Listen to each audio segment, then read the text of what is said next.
الله ودين الحق ليظهره على الدين كله ولو كره المشركون أشهد أن لا إله إلا الله وأشهد أن محمدا رسول الله اللهم صل على نبينا محمد وعلى آله وأصحابه أجمعين أما بعد. Kita tuntaskan bahasa tentang taubat. Bisa dari itu taubat pada bagian akhir dia istiqomah dalam taubat. Dia istiqomah dalam taubat. Dituliskan dalam bukunya ada 8 ya. Kita baca sambil nanti diberi beberapa penjelasan. Mungkin ada beberapa tambahan untuk kita sampaikan. Lihat istiqomah dalam taubat.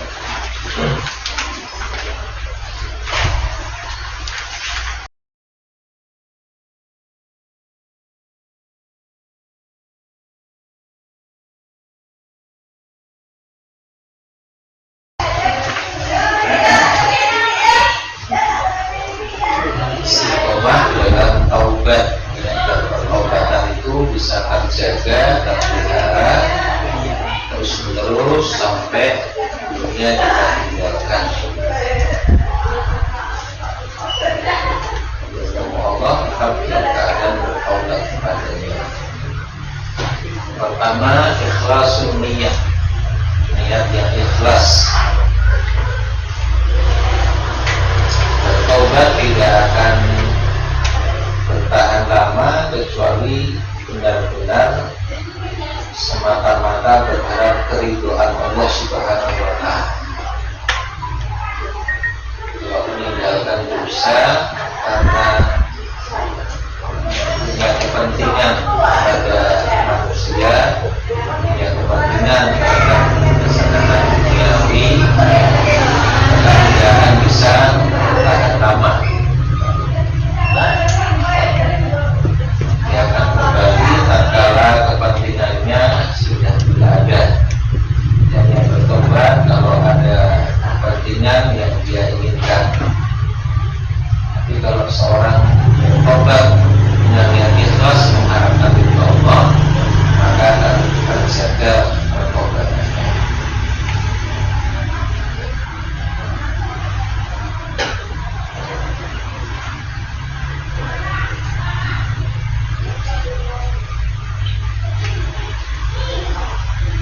Niat ini bahkan merupakan ruhnya amal. Kalau amal itu dilakukan tidak ikhlas, maka ibarat jasad atau fisik yang tidak ada ruhnya, maka pasti mati. Sehingga selagi ruhnya ada, maka ia akan hidup. Dan taubat akan terus dilakukan kalau ruhnya yaitu keikhlasan ada pada pelaku taubat.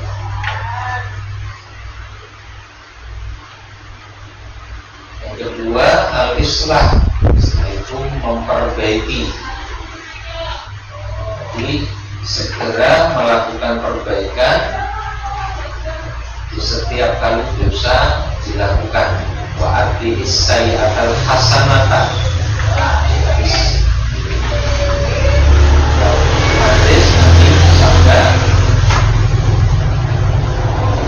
Wa'ad bihi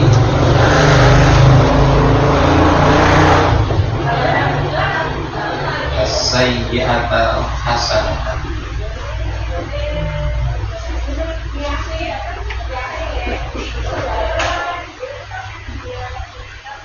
Wa'ad bi, segera ikuti. Wa'ad bi as-sayyi'ata, dosa, burukan, al-hasanata, dengan kebaikan.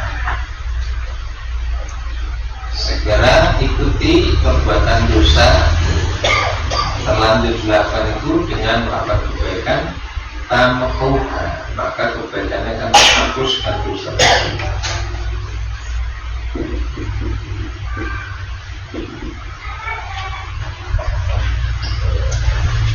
kata niat mungkin tanya pakai bukan yang apa ya, kayak non niyati an-niyati. tanya yang apa ya, Amal kok bukan yang baru. kalau jamak. Oh jamak. Kalau jamak niyat. Ini tunggal niyatun. Itu yang tunggal ya. Nah, niyatun. Tapi kalau jamak niyat. Innamal a'malu binniyat itu kan karena amalnya juga pakai bentuk jamak. Innamal a'malu binniyat. Ini juga jamak, tunggalnya amalun atau al-amal, ini tunggalnya, jamaknya amal. Niyat itu jamak, tunggalnya niyatun. Niat satu niat, niat ya.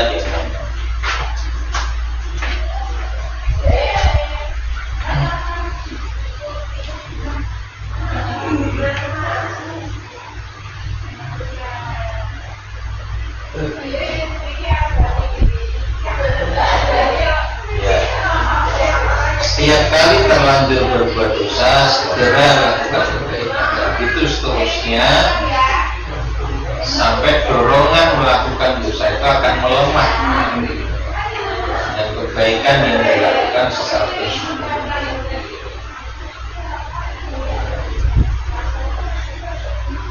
Ini didahului ikhlas dulu, sehingga upaya memperbaiki memperbaiki dirinya dengan bersegera mengiringi perbuatan dosa dengan kebaikan. Memang berharap di Allah sehingga dia tidak meremehkan perbuatan dosa.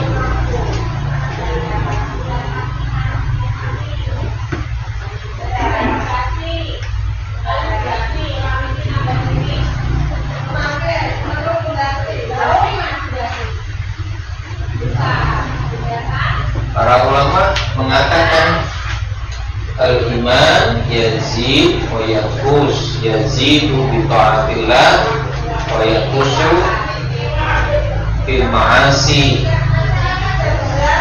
Iman itu naik dan turun, naik dengan ketaatan, turun dengan kemaksiatan. Maka setiap kali seseorang berbuat taat, menaikkan keimanannya. Setiap kali berbuat maksiat, menurunkan kadar imannya. Itu berarti setiap kali terlanjur berbuat dosa, segera diiringi dengan melakukan kebaikan. Terus berbuat kebaikan. Nah, banyaknya kebaikan ini kemudian nanti akan melemahkan dorongan berbuat dosanya.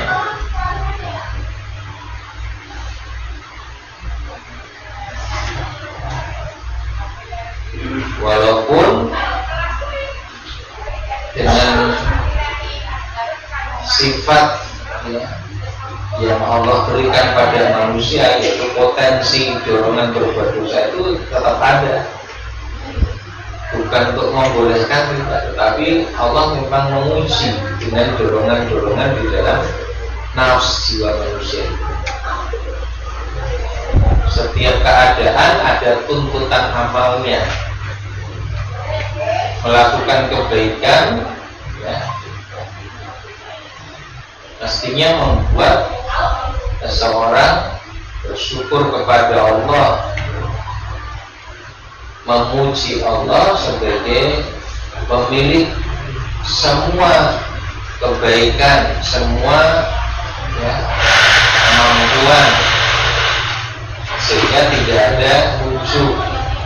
Kalau orang melakukan hal yang benar, yang baik, ada ujiannya tersendiri juga, agar dia tidak ujub, tidak riya, tidak sum'ah. Caranya yang menguatkan ketauhidan bahwa yang memampukannya adalah Allah, ya. Yang menunjukkan dirinya adalah Allah, yang membimbing membimbing dirinya untuk melakukannya adalah Allah. Sehingga dia tetap tawadu, dia sadar semata-mata Allah yang memberikan karunia ketaatan itu kepada dia. Kalau terlanjur atau terpeleset melakukan dosa, tuntutan amalnya istighfar, mohon ampunan pada Allah,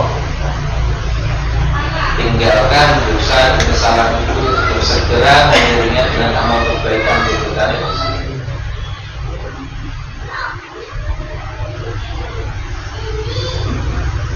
Itu yang kedua, Islam, segera iringi dengan amal kebaikan. Yang ketiga, al-khawfu min uqubatillah, takut dengan iqab, sanksi dari Allah Subhanahu wa ta'ala.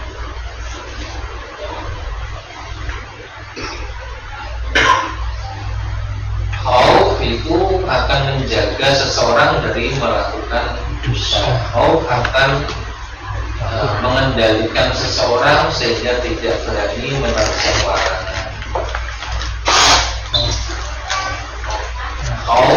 Rasa takut ini tumbuh dari ilmu. Maka orang yang berilmu adalah orang yang takut kepada Allah. Quran surat Fatir 27-28 ayat ini disebutkan di nama yakhshallah min ibadihi al-ulama.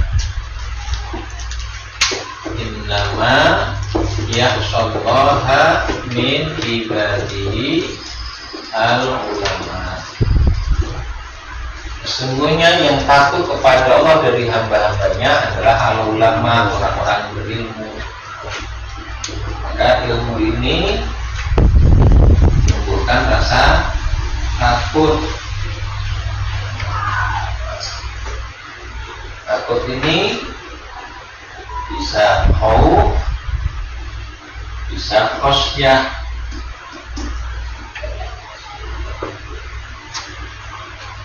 Khauf itu rasa takut karena mengkhawatirkan sesuatu yang akan menimpa dirinya, berupa ya madorot, sanksi, hukuman, adab, kemarahan dari pihak yang ditakuti. Tapi kalau khosyah, rasa takut lebih karena mengenal keagungan, kemuliaan pihak yang ditakuti, bukan karena akan dihukum, ya, dimurkai atau mendapatkan sanksi, bukan, tapi karena keagungan pihak yang ia takut. Kita mengenal seseorang dengan segala kemuliaannya, keagungan dirinya, maka menumbuhkan rasa takut yang disebut dengan khosyah. Ini bukan dengan wibawa. Ya, kayak gitu, seperti haibah, seperti orang apa sih? Ya, takut kalau sampai ya jauh dari yang ditakuti. Jadi khosyah ini rasa takut yang justru mendorong untuk mendekati pihak itu. Khauf itu takut terhadap sesuatu yang bisa menimpa dirinya. Nah, dua-duanya dengan ilmu itu akan menumbuhkan khauf maupun khosyah.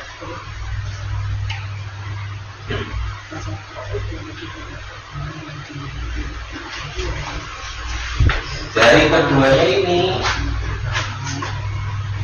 kemudian akan menjadikan seseorang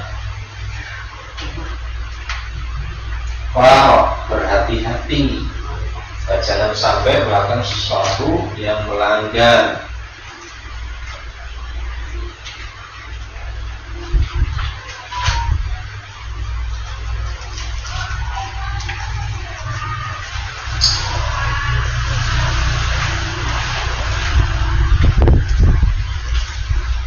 Rasa takut ini dibutuhkan dalam pengobatan karena dia akan menjadi mengendali perilaku orang yang bertobat tadi. Jangan berhati-hati terhadap hal-hal yang tidak diridhoi oleh Allah Subhanahu wa Ta'ala.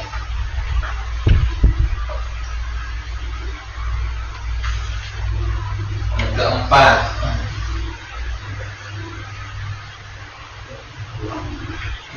ya. 1, 2, 3, 4, 5, 6, 7, baru 7 ya.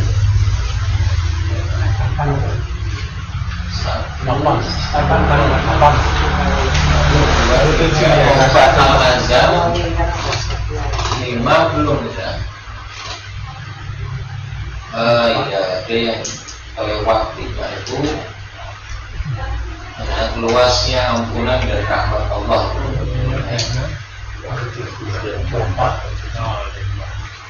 Empatnya itu Al-Azam wa tarkul ma'asi, empat ini. 5-nya belum. Mau usah diambil dicoret garis aja. Ini aja ya. 5-nya belum ditulis.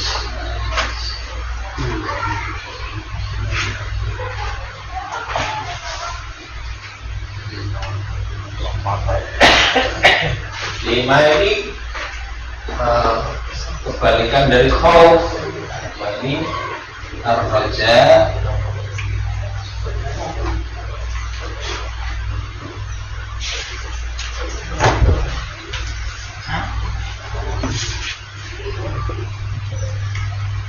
bi rahmatillah. Ar-raja'u bi rahmatillah. Ini yang kelima.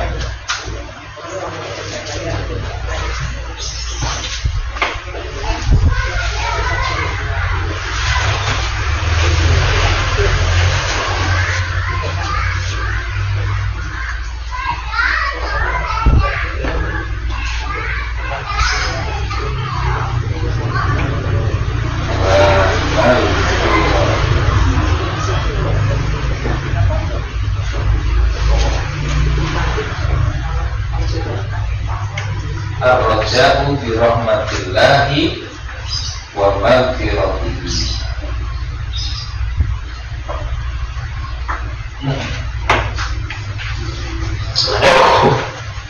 Empat ini ya.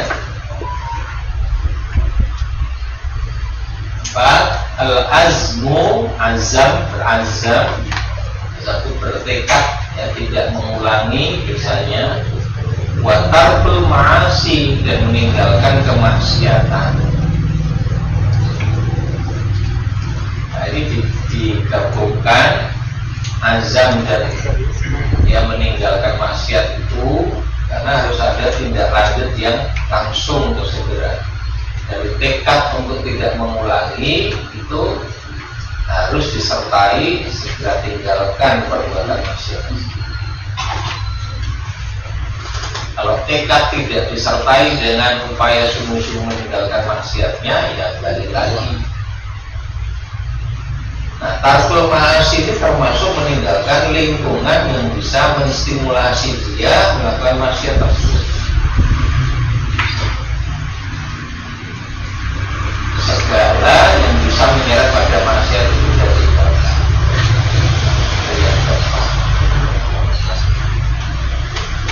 Kemudian yang kelima, ar-raja. Kalau seseorang dominan rasa takutnya secara berlebihan, tentu juga tidak benar, karena bisa menghilangkan harapan. Dia bisa mengalami keputusasaan. Maka Allah menumbuhkan harapan itu kepada orang yang banyak berbuat dosa. Di ayat 53 surat Az-Zumar, surat 9 ayat 53. Disebutkan alladzina asrafu ala anfusihim Ya ibadiyalladzina asrafu ala anfusihim. Wahai hamba-hambaku yang melampaui batas terhadap dirinya sendiri. Artinya orang yang banyak berbuat dosa. Nah, dosa itu bisa melemahkan harapan. Semakin banyak berbuat dosa, semakin lemah harapannya. Karena itu Allah memotivasi pelaku dosa agar jangan berputus asa. La taqnatu mir rahmatillah. Jangan kalian berputus asa dari rahmat Allah.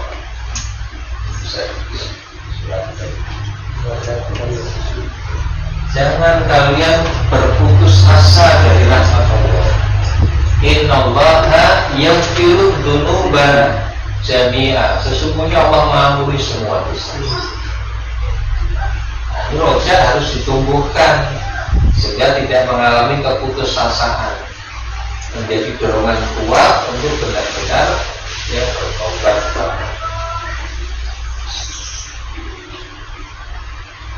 Jadi takut harus ada, harap juga harus ada secara proporsional.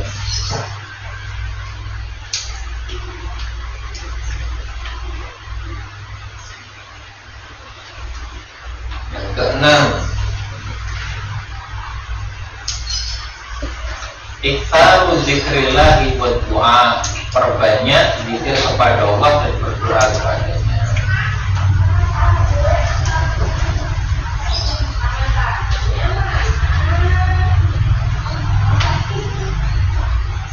Zikir dan doa ini menjadi semacam komunikasi yang sangat pribadi antara diri kita dengan Allah,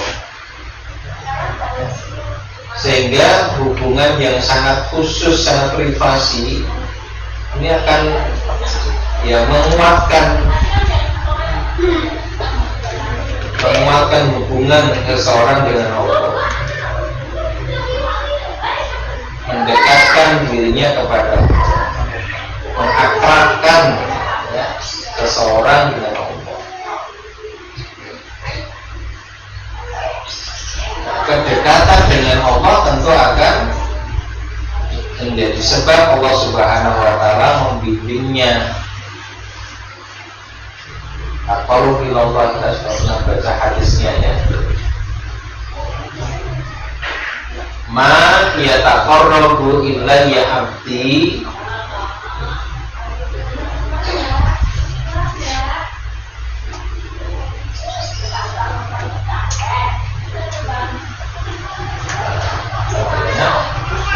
beri amal mimma iftaratu ilaihi. Tidaklah hambaku mendekatkan dirinya kepadaku dengan amal yang lebih aku cintai dibandingkan apa-apa yang telah aku fardukan kepadanya. Artinya Allah memberitahukan taqarrub ilallah, mendekat pada Allah itu dengan melakukan kewajiban-kewajiban sesuatu yang sudah Allah fardukan, dan itu sarana taqarrub yang paling dicintai. Wala yazalu yataqarrabu ilayya abdi bin nawafil. Dan la yazalu, henti-hentinya hamba itu mendekatkan dirinya padaku dengan amal-amal sunnah. Hatta uhibbahu, hingga aku mencintainya, dan seterusnya. Kemudian sudah pernah ya belajar ini. Kalau aku sudah cinta kepadanya, aku akan menjadi matanya, telinganya, tangannya, kakinya, terbimbing oleh Allah. Tidak disampaikan. Ya, ya. Jadi dengan membangun kedekatan kepada Allah, zikir, doa, ya, dan zikir mencakup semua bentuk ketaatan, dan doa itu menjadi komunikasi yang sangat privasi. Maka kedekatannya akan menjadikan Allah cinta, dan kecintaan Allah akan membuahkan bimbingannya, sehingga pertobatan yang kita lakukan itu bisa terjadi. Yang ketujuh, mujalasatus sholihin. Mujalasah dari jalasa yajlisu majlis. Jalasa duduk, majlis tempat duduk. Majlis alumni duduk. Majlis tempat duduk. Mujalasah itu teman duduk, pertemanan, persahabatan dengan orang-orang yang soleh.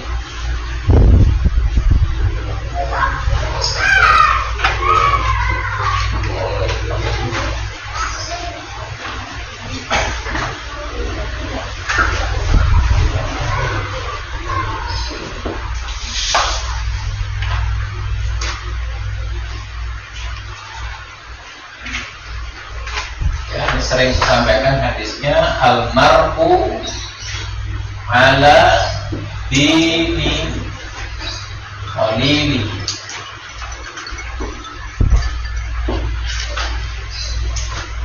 Fal yang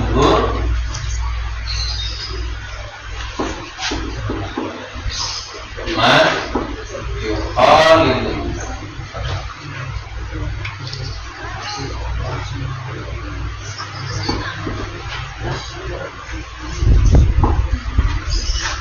Almar'u, seseorang itu, almar'u ala dini khalili, sangat dipengaruhi oleh agama teman dekatnya, sahabat akrabnya. Khalil itu kekasih, khalil itu teman dekat, sahabat akrab. Seseorang itu sangat dipengaruhi oleh kualitas agama teman dekat. Dini khalil, agama khalil. Fal yang dur, fal yang dur, maka perhatikanlah. Man, siapa yukhalilu, dengan siapa dia bergaul, dengan siapa dia bersahabat. Maka di antara cara untuk mengetahui kualitas seseorang adalah perhatikan teman-temannya, circle-nya siapa. Kayak kancane sopo tuh.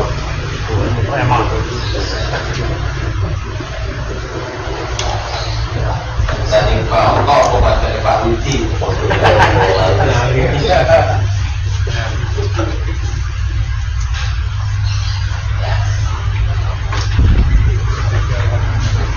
Karena dengan pertemanan itu ada saling mengingatkan, saling menasihati, saling menguatkan, ada support system yang terbangun.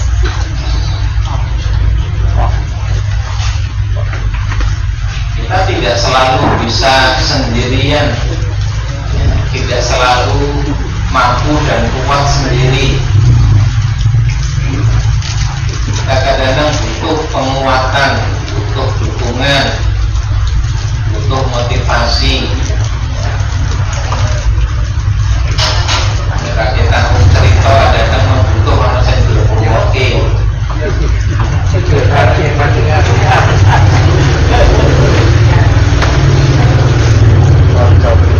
Iya, walaupun mungkin kita tidak membutuhkan di komentar orang di oke. Bukannya film. Orang curhat itu kadang-kadang kan tidak minta di komentar, cuma minta di rumah gitu. Pembelian kampung itu. Sabar. Semalam sudah mengembangkan. Biasanya suami istri siap mendengarkan. Suami yang harus sabar. Iya. Rata-rata Istri sabar itu begini. 20.000 banding 1.000. Kata banding 1.000 kata. Nah, terakhir dikru dari atus, mengingat negeri akhirat.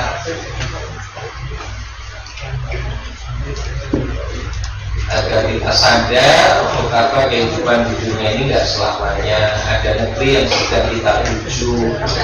Bahkan Nabi kemudian menggambarkan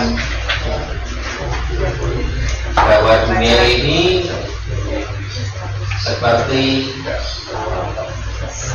tempat untuk sekedar berteduh di bawah pohon untuk kemudian segera meninggalkannya. Bermobil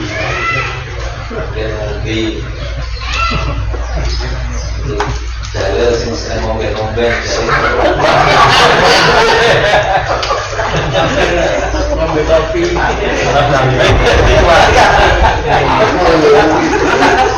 Jadi kuat. lagi mampir kopi. Ngombe wis rampung.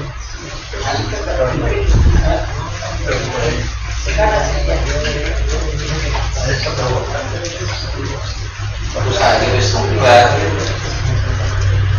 Wis orang ini.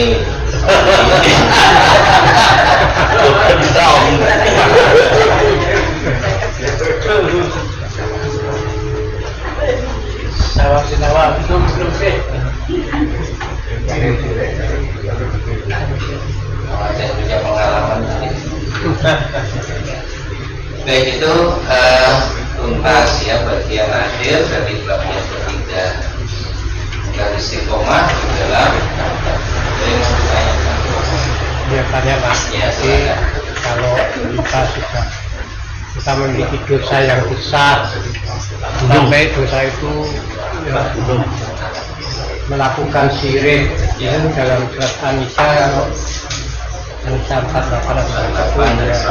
ya, tidak diampuni oleh Iya. Allah. Tapi kalau kita tobat nasuha itu akan diampuni. Iya. Menurut Iya. surat Al-Zumar tadi saudara. Nah, Menurut surat Al-Zumar berapa itu bisa diampuni Iya, dosa, semua dosa. semua dosa kalau betul-betul bertobat. iya. Iya. Jadi tobat itu juga tapi perlu niat yang sungguh-sungguh, Iya. perlu semangat, Iya. semangat yang ingin bertobat, ingin melakukan hal-hal yang baik yang dahulunya tidak dilakukan, kemudian melakukan hal-hal yang baik dan meninggalkan yang Ya, tidak. At-Tahrim ayat 8 ya, bahwa dengan taubat yang sungguh-sungguh ya, maka Allah akan menerima pertaubatannya, mengampuni dosanya. At-Tahrim itu surat ke-66 ayat 8. Ya ayyuhalladzina amanu tubu ilallahi taubatan nasuha. Baik orang-orang beriman, bertobatlah kalian pada Allah dengan taubatan nasuha. Ya, taubat yang sungguh-sungguh, taubat yang tulus, taubat yang gak pura-pura. Asa rabbukum ayyukaffiru ankum sayyi'atikum. Maka Rabbmu akan menghapuskan dosa-dosamu. Wa yudkhilakum jannatin, dan akan memasukkan kamu ke dalam surga. Itu juga orang-orang beriman kan? Ya, Itu orang-orang beriman kan? iya. Kalau orang-orang yang beriman, Nggak beriman bagaimana bertobat?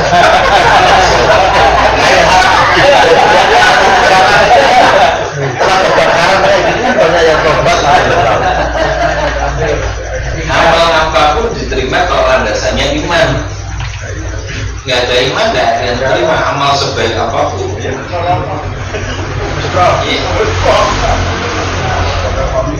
Tanpa iman nggak ada nilainya. Harus iman pada Allah dulu, tidak ada kesyirikan. Lain asyraf talayah batona amaluka, kalau kau berbuat syirik terhapus amalmu. Makanya kemarin kita sampaikan yang paling pokok itu tauhid. Kuncinya. Tidak tahu, walaupun kita berbuat baik tapi tidak mentauhidkan Allah, Iya, nggak ada nilainya. Nggak lulus. Login dulu. Ya. Kuncinya Kunci kira jaga boy saja. Oke, silakan. Salah satu ciri akhir zaman itu katanya perbuatan maksiat akan merajalela. Ya. Pertanyaannya, apakah kita bisa mencegah itu? Atau apakah itu sudah natural, pasti akan terjadi, kamu nggak bisa apa-apa, manusia tinggal terima? Apakah seperti itu? Ya, di antara tanda dekatnya kiamat kan biqabdil ulama, dengan diwafatkannya para ulama. Kalimat sebelumnya ini intizamul ilmu, dicabutnya ilmu. Dicabutnya ilmu itu biqabdil ulama, dengan diwafatkannya para ulama. Kalau orang-orang yang berilmu itu sudah diwafatkan oleh Allah, maka sumber ilmu nggak ada. Yang terjadi kemudian kebodohan yang tersebar luas. Ya. Lalu yang diangkat sebagai pemimpin adalah orang bodoh, maka mereka belu sesat dan menyesatkan orang lain. Ya sudah, tersebarlah kemungkaran dan kemaksiatan. Karena nggak dikenali lagi mana hak mana batil.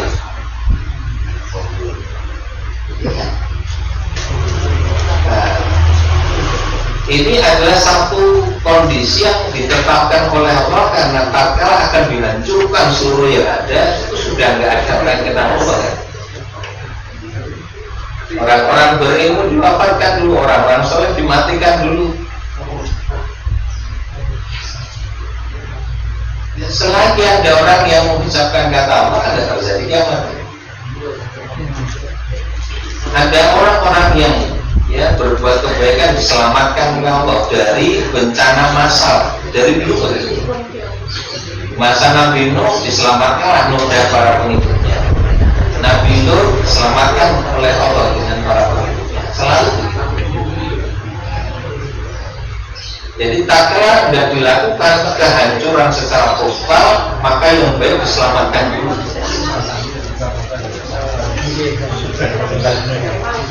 Berarti itu proses kegiatan, jadi manusia tidak bisa mencegah. Tidak bisa. Yang penting kita tahu kewajibannya apa, fokus saja dengan kewajiban kita. Untuk ilmu, taat pada perintah Allah, ajak orang lain berbuat begitu. La yus'alu amma yaf'alu wa hum yus'alun. Dia Allah tidak ditanya tentang apa yang dia lakukan, justru mereka akan ditanya oleh Allah Subhanahu wa Ta'ala.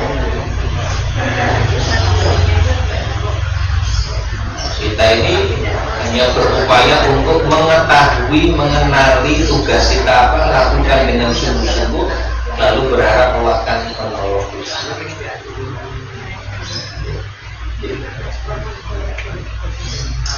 Ada lagi? Ya silakan. Terkait dengan taubatan atau pengampunan terhadap dosa-dosa besar, dia pun hisab nanti itu kan manusia ditimbang amal baik dan buruknya. Berarti hasil timbang itu kan mutlak. Dalam mutlak itu yang dosanya banyak daripada amalnya pasti masuk neraka, yang banyak amalnya pasti masuk surga. Penjelasannya terkait dengan ada setitik iman, orang itu masuk surga. Itu bagaimana penjelasannya?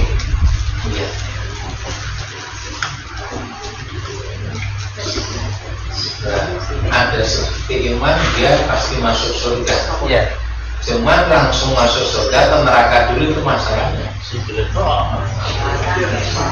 Masuk surga iya, tapi langsung atau di neraka dulu. Karena menurut dalil hadis riwayat Muslim ada penghuni surga yang sebelumnya masuk neraka terlebih dahulu. Asal ada iman pasti masuk surga iya, tapi ada masa hukuman dulu yang mesti dijawab. Masa hukuman itu katanya dengan hisab tadi. Iya. Ada juga yang diampuni dosanya oleh Allah sehingga tidak harus mengalami masa hukuman. Itulah kenapa kita berharap maghfirah, ampunan dari Allah. Wasari'u ila maghfiratin min rabbikum wa jannah. Kalau sudah diampuni surga gitu. Kita sampai dosa tidak akan dituntut lagi. Nah, maka apa-apa yang menjadi sebab Allah memberi maghfirah itu kita lakukan dengan sungguh-sungguh.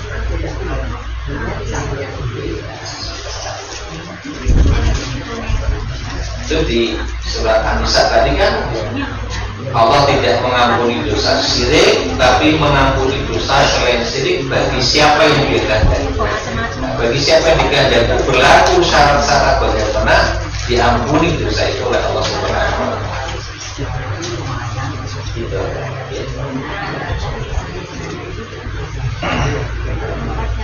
Ibu tadi silakan.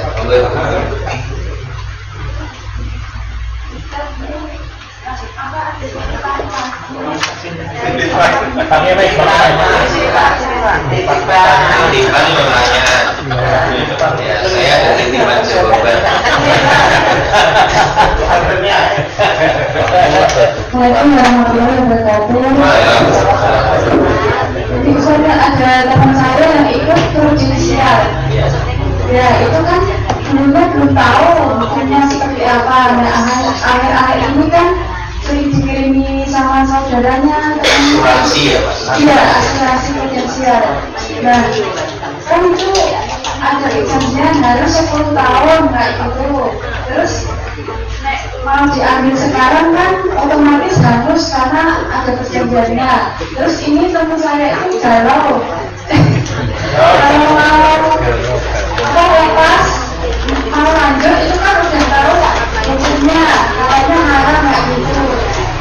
Terus kalau nggak lanjut uangnya habis kesalahan penjelasannya bisa. Terus teman saya itu tanya harus bagaimana Assalamualaikum.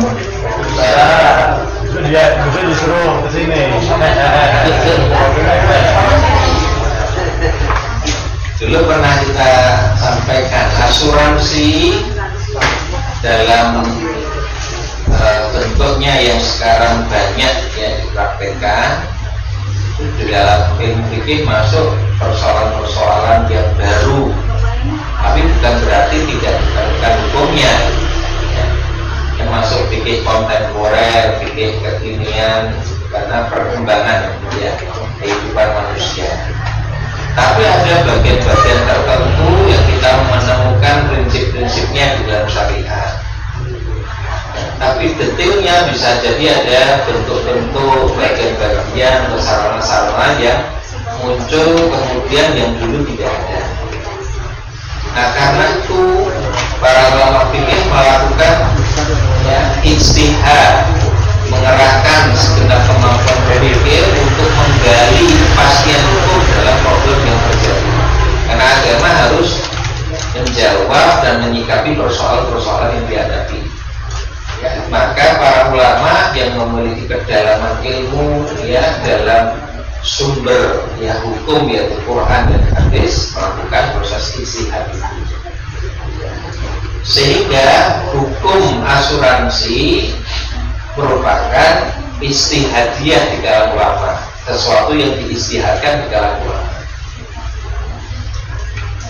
Dalam beristihad ini, dalam banyak kasus hampir semuanya, walaupun beberapa hal mungkin saja tercapai kesepakatan hal-hal yang seluruh ulama sepakat bisa, tapi banyak sekali yang memunculkan perbedaan pendapat hasil istihad itu ya. Nah ringkasnya dalam persoalan asuransi itu ulama berbeda pendapat. Sebagian memutlakan haram, sebagian membolehkan dengan syarat, sebagian yang lain memutlakan kebolehan. Faktanya memang berbeda pendapat ya. Yang memutlakan haram dengan alasan asuransi ini walaupun macam-macam ya asuransi, ada asuransi jiwa, asuransi pendidikan, macam-macam ya. Tapi dia berkenaan dengan sesuatu yang akan terjadi di depan. Nah, di antara analisa para ulama ini kok ya seolah-olah berbicara tentang apa yang belum terjadi. Satu, yang kedua menjadikan seseorang bersandarnya tidak kepada Allah. merasa tenang, aku wis duwe asuransi. Ya. Ini bisa mengurangi ketawakalan kepada Allah, bahkan bisa menyandarkannya tidak kepada Allah dan sebagainya. Maka muncullah kemudian ya kesimpulan hukum sebagai ulama haram perkara-perkara yang itu pada wilayah yang hanya kuasa Allah Subhanahu wa taala. Asuransi misalnya engkonek kecelakaan, engkonek mati, bukan urusan manusia kan? Ya. Nah dari situlah sebagian ulama mengharamkannya. Kemudian sebagian ulama membolehkan dengan syarat karena ada unsur-unsur yang baik bahkan diperintahkan oleh agama, yaitu saling menolong. Ya. Kita menghimpun dana untuk kemudian berikan pertolongan kepada orang yang mendapatkan musibah gitu. Ya. Nah ini kan sebetulnya ta'awun atau ta'awanu 'alal birri wa taqwa, saling menolong dalam kebaikan dan takwa. Jelas ini diperintahkan. Tetapi kalau dalam prakteknya itu ada unsur-unsur yang diharamkan, ya misalnya ada unsur riba, misalnya ada unsur penipuan, ya dan sebagainya, maka menjadi haram. Tapi kalau unsur-unsur yang haram tidak ada, benar-benar murni ta'awun saling menolong, takaful saling menanggung, ya apa yang dialami oleh saudaranya menjadi hal yang boleh untuk mendapat yang kedua. Maka perlu dicermati ini apa lengkapnya seperti apa, detailnya seperti apa, ada unsur yang diharamkan atau tidak. Misalnya dijanjikan nanti dapatnya sekian, prakteknya orang tahu itu sakmu malah hangus tidak pernah dapat penuh, padahal dijanjikan bisa dapat penuh. Ini ada unsur penipuan, ada unsur monopoli, ada unsur macam-macam. Bisa jadi haram kalau ada praktek seperti itu. Nah, pendapat yang ketiga ini tidak cukup kuat dalilnya, hanya dengan beralasan ini sesuatu yang tidak pernah ada di masa Nabi, ini persoalan duniawi, maka boleh-boleh saja. Itu tidak ada dalil. Setidaknya dua pendapat.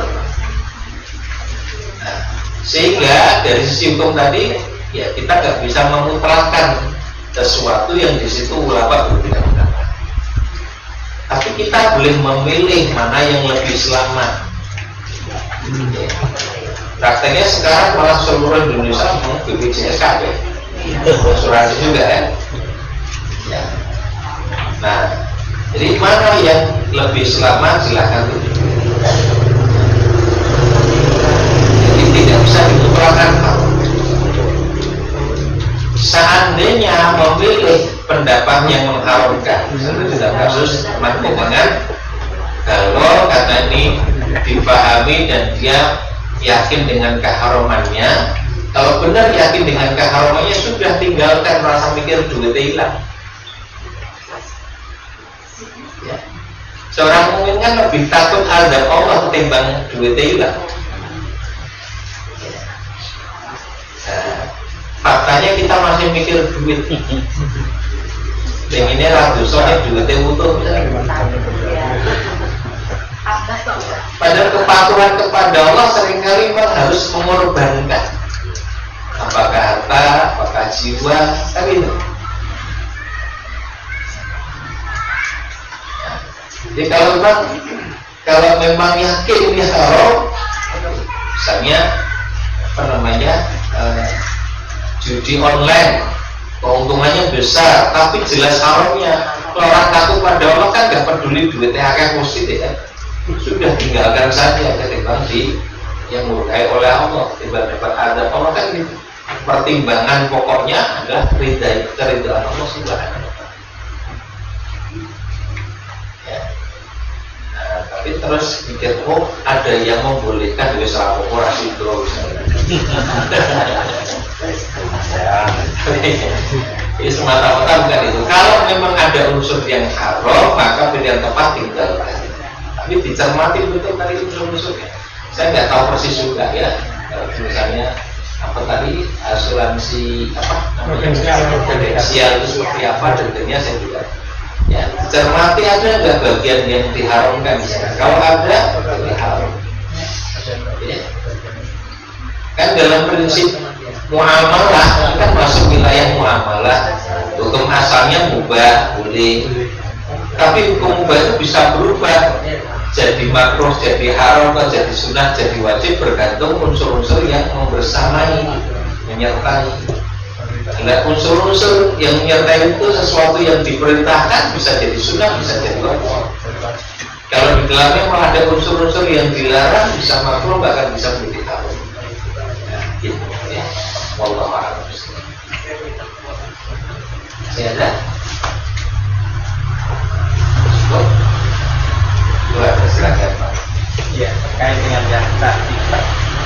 Kalau kemudian sekarang itu orang yang mau haji, kita tanya-tanya, nah semua harus lewat BSI kan? Ya, Islam. Itu bagaimana terkait dengan hukum yang tadi? ya.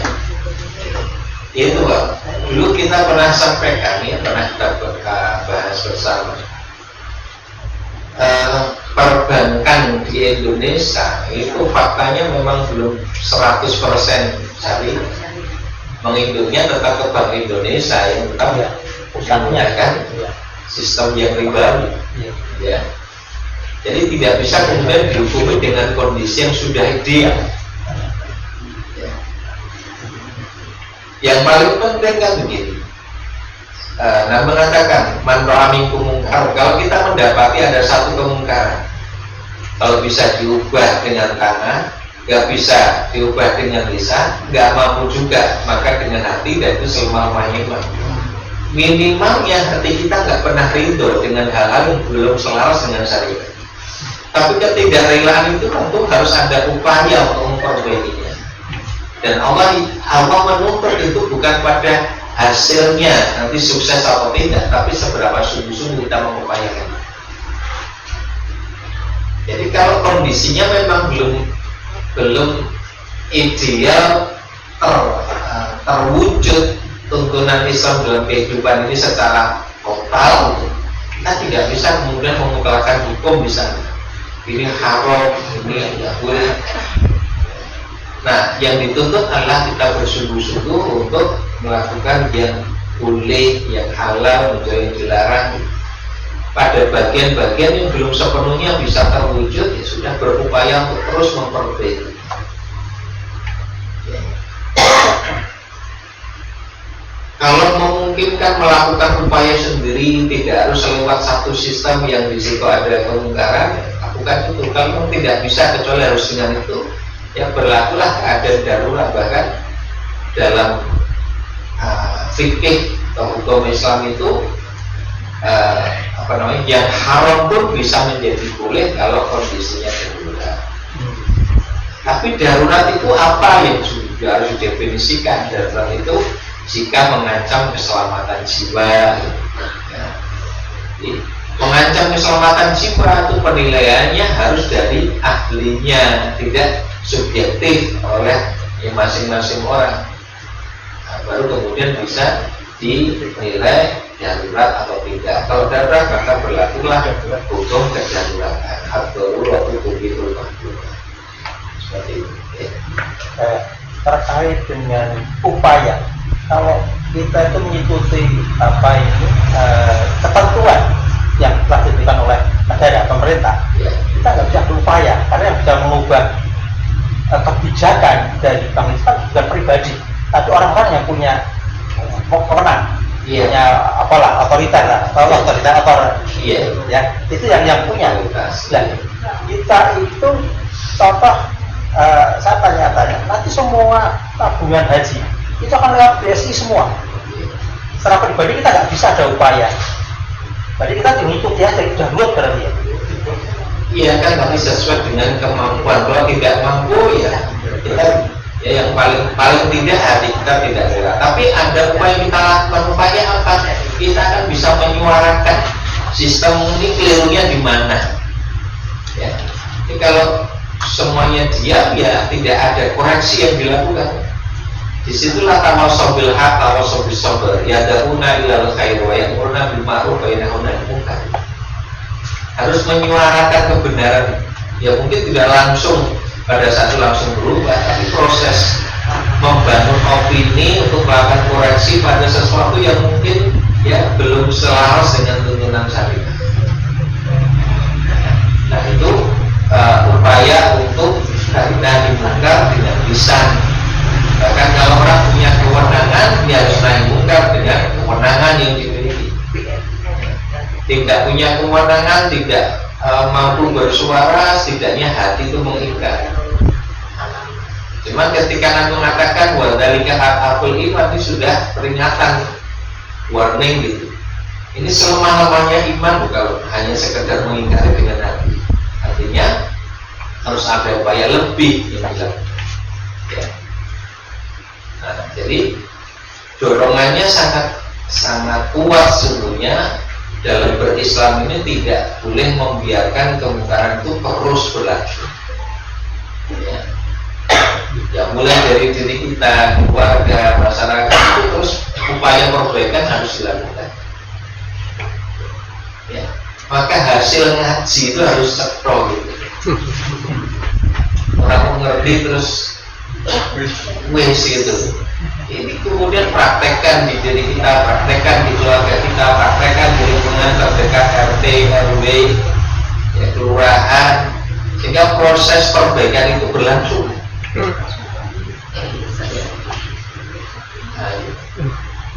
Bisa disalurkan lewat organisasi yang terinspirasi itu. Apa yang terjadi saat ini pada beberapa pemimpin yang punya kewenangan lalu juga punya keberanian melakukan sesuatu yang benar, itu adalah hasil dakwah masa lalu.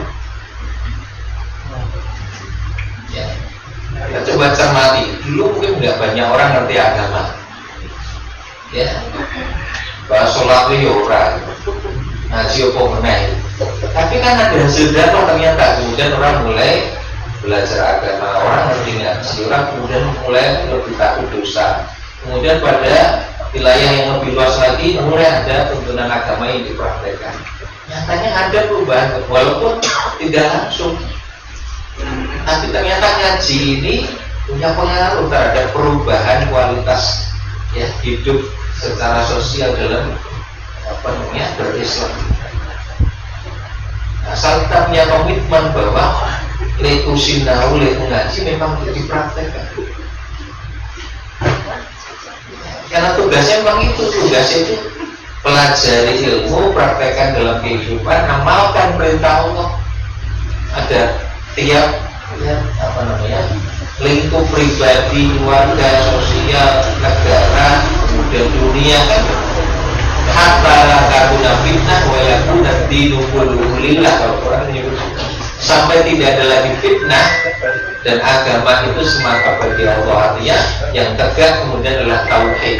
Fitnah di sini adalah kesyirikan. Kesyirikan itu taklah orientasi manusia tidak kepada Allah. Ketundukan hanya kepada Allah saja. Sehingga sampai otoritas yang berlaku otoritas Allah saja. Perjuangannya begitu. Mungkin sampai jatah usia kita habis belum terwujud, tidak ada masalah. Tapi dalam masa di mana Allah berikan waktu pada kita, apa yang sudah kita lakukan untuk melaksanakan itu? Maka usia dakwah itu jauh lebih panjang ketimbang usia biologis kita. Tapi apakah kita menjadi bagian dari orang yang perjuangkan dakwah itu?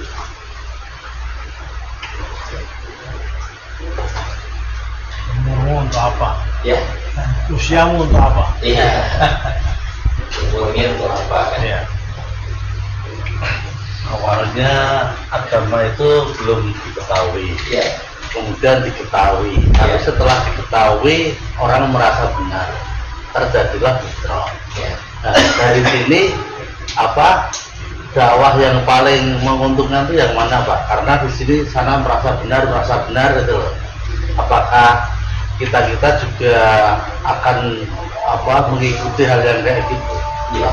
Itu taldis iblis. Jadi namanya campur tangan iblis untuk terus memberikan pengaruh negatif pada manusia.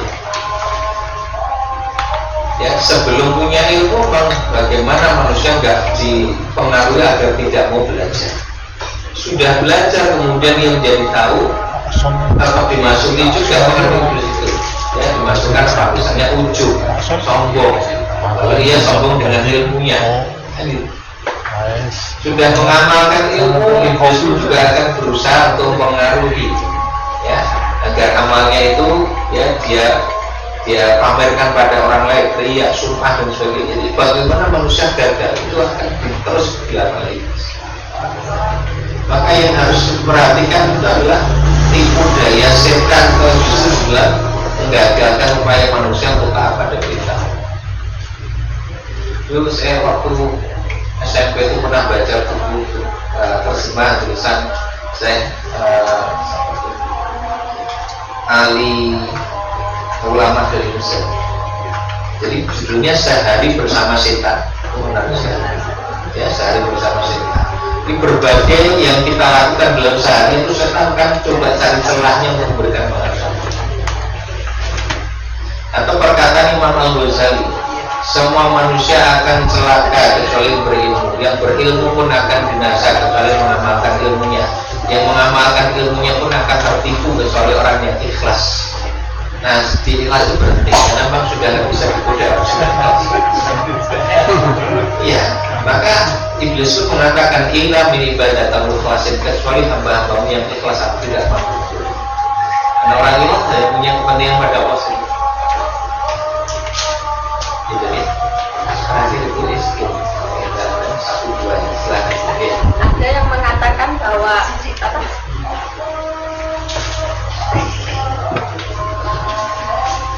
menyuap kalau untuk kebaikan itu tidak apa-apa, halal. Itu ada dalil. Apa yang untuk kebaikan aku? Menyuap. Kebaikan bolehkan atau halal ya. Itu ada dalilnya enggak? Terus bentuknya seperti apa menyuap untuk kebaikan itu? Ini saya heran kok ya ditanya saya. Ada yang nyuapin suami kan baik, nyuapin istri juga baik. Tahu menyuap untuk kebaikan tuh. Iya, selama sekarang itu. Nah, saya ditanya anak saya juga bingung gitu. Pertanyaan kata siapa menyuap untuk kebaikan itu? Boleh. Suap itu konotasinya jelek. Ya, riswah itu kan sudah harasi buat murtasi finnar, orang menyuap dan disuap sudah masuk neraka. Oh, juga. Ya ini. Tapi kiai yang jual agama temannya dari sebelah kan. Iya. Saya tahu yang dimaksud. Beliau mengatakan kalau untuk menegakkan kebaikan tidak bisa kecuali dengan jalan menyuap, maka itu hukumnya bukan suap. Dia biar masuk masjid, hadiahnya itu itu dipelihara. Memang Nabi pernah melakukan cara seperti itu. Kondisi seburuk apapun Nabi tidak pernah melakukan praktek suap menyuap. Ya. Kalau di agamanya menggunakan akal yang itu bisa dirubah-rubah. Bukankah penjelasan agama itu ada pada kehidupan Nabi? Kan sudah jelas. Kan kalau tidak selaras dengan praktek hidup Nabi, orang bisa membangun argumentasi yang logis secara akal. Tapi kok tidak selaras dengan contoh dari Nabi, sudah tidak perlu diterima. Dan Imam Malik mengatakan pendapat siapapun boleh diterima, bisa ditolak kecuali Rasulullah.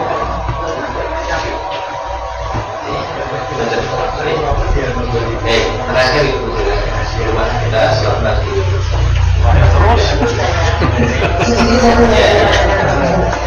Untuk sholat asar itu ada kopiannya enggak Ustaz? Soalnya dulu saya nggak pernah ada kopian. Dan terus pas kemarin kebetulan pengajian di Masjid Sujar itu untuk sholat asar ada kopiannya.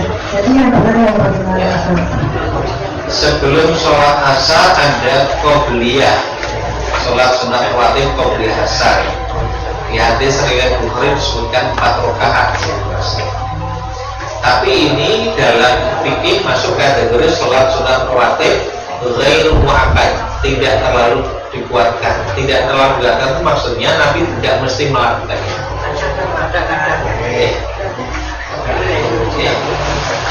Nah, ini yang pertama dalil secara langsung menyebut sebelum asar ya ada sholat sunnah rawatib itu jelas jadi betul. Atau merujuk pada dalil umum riwayat Muslim. Bainal adaini sholatun, bainal adaini sholatun, bainal adaini sholatun. Nabi mengatakan antara adzan dan iqamah ada sholat sunnah. Nabi menyebut 3 kali antara adzan dan iqamah ada sholat sunnah, antara adzan dan iqamah ada sholat sunnah. Maka merujuk keumuman hadis ini sebagian ulama mengatakan pokoknya beradzan sebelum iqamah ada sholat sunnah.